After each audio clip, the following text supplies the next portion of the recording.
DCOC 134 Business Mathematics and Statistics ലെ ഫെബ്രുവരി 2021 question പേപ്പറിലെ രണ്ടാമത്തെ question B. Explain nominal and effective rates of interest with example.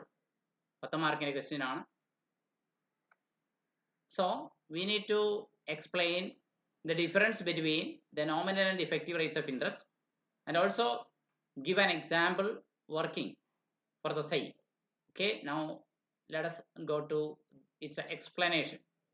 Nominal interest rate is the stated annual interest rate, while effective interest rate is the annual rate that accounts for compounding. Nominal interest ഒരു വർഷത്തേക്ക് എത്രയാണ് പലിശ നിരക്ക് എന്ന് പറയുന്നതാണെങ്കിൽ അതിൻ്റെ effective interest rate എന്ന് പറയുന്നത് അതിൻ്റെ 6 മാസം കൂടുമ്പോഴോ അല്ലെങ്കിൽ വാർഷികമായോ അല്ലെങ്കിൽ 3 മാസം കൂടുമ്പോൾ ക്വാർട്ടർലിയോ അല്ലെങ്കിൽ മന്ത്ലിയോ കോമ്പൗണ്ടിങ് ഇൻട്രസ്റ്റ് കാൽക്കുലേറ്റ് ചെയ്യുമ്പോൾ യഥാർത്ഥത്തിൽ അതിൻ്റെ ഇൻട്രസ്റ്റ് റേറ്റിൽ അല്പം മാറ്റം ഉണ്ടാവും. അതിൻ്റെ ആക്യുറേറ്റ് ആയ ഇൻട്രസ്റ്റ് റേറ്റ് പറയുന്നതിനെയാണ് ഇഫക്റ്റീവ് ഇൻട്രസ്റ്റ് റേറ്റ് എന്ന് പറയുക. അതായത് the effective interest rate is a more accurate measurement of interest charges. മാസക്കണക്കിനോ അല്ലെങ്കിൽ പാദവാർഷികം അല്ലെങ്കിൽ ക്വാർട്ടർലി എന്ന കണക്കിനോ അർദ്ധവാർഷികം അല്ലെങ്കിൽ ഹാഫ് ഇയർലി എന്ന കണക്കിനോ കോമ്പൗണ്ട് ചെയ്യപ്പെടുന്ന രീതിയിൽ ഇൻട്രസ്റ്റ് കാൽക്കുലേറ്റ് ചെയ്യുമ്പോൾ കൃത്യം ഒരു 8% എന്ന് പറഞ്ഞാൽ കൃത്യം 8% അല്ല, 8.24% ആയിരിക്കും വരിക ക്വാർട്ടർലി ആണെങ്കിൽ. അതെങ്ങനെയാണ് വരുന്നത് എന്ന് മനസ്സിലാക്കേണ്ടി വരും. Here are some examples to illustrate the difference between them. Annual compounding ആണ് കണക്കാക്കുന്നതെങ്കിൽ ഈ പ്രശ്നം വ്യത്യാസം ഉണ്ടാവില്ല, രണ്ടും സെയിം ആയിരിക്കും. If the interest rate is 10% per year and compounded annually 10% പലിശ നിരക്ക് വാർഷികമായി കൂട്ടുപലിശ കണക്കാക്കുന്നു എങ്കിൽ then the nominal interest rate and effective interest rate are both 10%. എന്നാൽ മന്ത്ലി കോമ്പൗണ്ടിങ്ങിന്റെ കാര്യത്തിൽ വ്യത്യാസമുണ്ട്. If the interest rate is 6% per year, ഒരു വർഷത്തിൽ 6% ഇൻട്രസ്റ്റ് റേറ്റ് എന്നിരിക്കട്ടെ, then it is compounded monthly, അത് ഓരോ മാസവുമാണ് കോമ്പൗണ്ട് ചെയ്യപ്പെടുന്ന പീരീഡ് എങ്കിൽ കൂട്ടുപലിശ കണക്കാക്കുന്നെങ്കിൽ then the effective interest rate is 6.17% ആയിരിക്കും. അതിൻ്റെ ഫലപ്രദമായ ഇൻട്രസ്റ്റ് റേറ്റ് 6.17% ആയിരിക്കും. അതായത് the effective annual rate associated with an 8% nominal annual rate varies depending on the compounding frequency. അതായത് കോമ്പൗണ്ടിങ് വരുന്നത് മന്ത്ലി ആണെങ്കിൽ 12 തവണ കോമ്പൗണ്ടിങ് വരും, ക്വാർട്ടർലി ആണെങ്കിൽ 4 തവണ കോമ്പൗണ്ടിങ് വരും, ഹാഫ് ഇയർലി ആണെങ്കിൽ വർഷത്തിൽ 2 തവണ കോമ്പൗണ്ടിങ് വരും. അപ്പോൾ ആ കോമ്പൗണ്ടിങ് ഫ്രീക്വൻസി ഡിപ്പെൻഡ് ചെയ്തിട്ടാണ് ഇഫക്റ്റീവ് ആനുവൽ റേറ്റ് വരിക.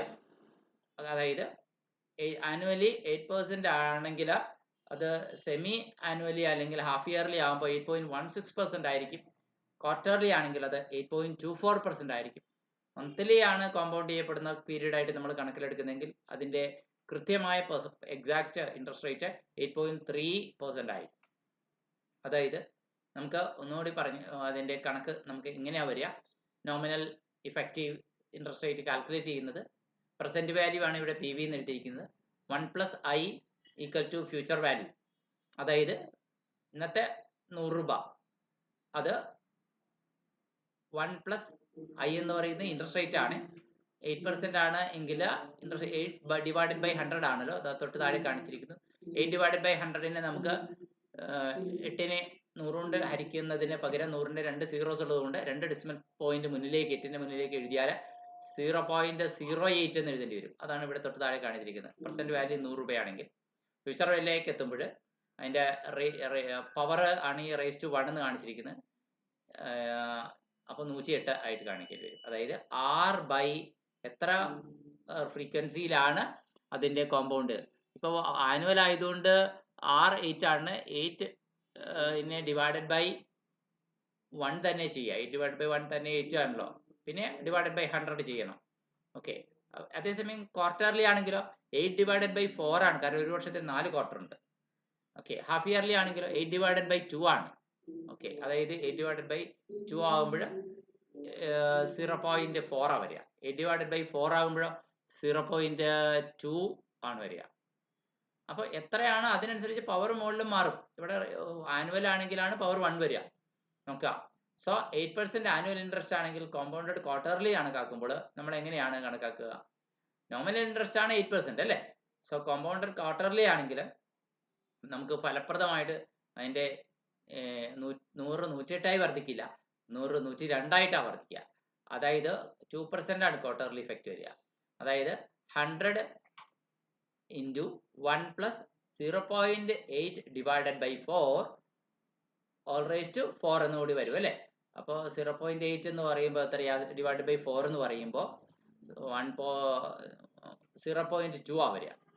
സോ ഇങ്ങനെയാ വരിക അല്ലേ, 1.0.2 ഓൾ റേസ് ടു ഇവിടെ എത്ര വരിക, കാരണം ക്വാർട്ടറിൽ ഒരു വർഷത്തിൽ 4 ക്വാർട്ടർ ഉണ്ട്, അപ്പോൾ പവർ വരുന്നത് ഓൾ റേസ് ടു 4 ആണ് വരിക.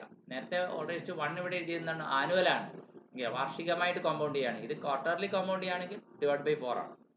അപ്പോൾ അതേസമയം മന്ത്ലി കോമ്പൗണ്ട് ആണെങ്കിലോ റേസ് ടു 4 അല്ല, റേസ് ടു 12 വരും. ഇങ്ങനെയാണെങ്കിൽ 108.24% ഇത് വരിക. അപ്പം നമ്മൾ ഈ ഫോർമുലയും കൂടി ഒന്ന് ചിന്തിക്കേണ്ടി വരും. ഓക്കെ, അതാണ് ഓർത്തിരിക്കേണ്ടത്. Effective interest rate equal to 1 plus nominal interest rate divided by number of compounding periods എന്നതാണ്. ഇപ്പം നേരത്തെ പറഞ്ഞത് 8% ആണ്, divide by number of compounding period. Quarterly compounding കണക്കാക്കുകയാണെങ്കിൽ കോമ്പൗണ്ടിങ് പീരീഡ് 4 ആണ്, ഹാഫ് ഇയർലി ആണെങ്കിൽ കോമ്പൗണ്ടിങ് പീരീഡ് 2 ആണ്. അതുപോലെ തന്നെ 8%നെ 4 കൊണ്ട് ഡിവൈഡ് ചെയ്യുമ്പോഴാണ് 0.2 വരിക അല്ലേ.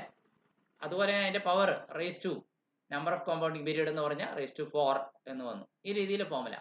അപ്പോൾ നമ്മൾ സേവിങ്സ് അക്കൗണ്ട് കണക്കാക്കുമ്പോൾ if the nominal interest rate is 10%, then the effective rate will be vary depending on how often the interest is calculated.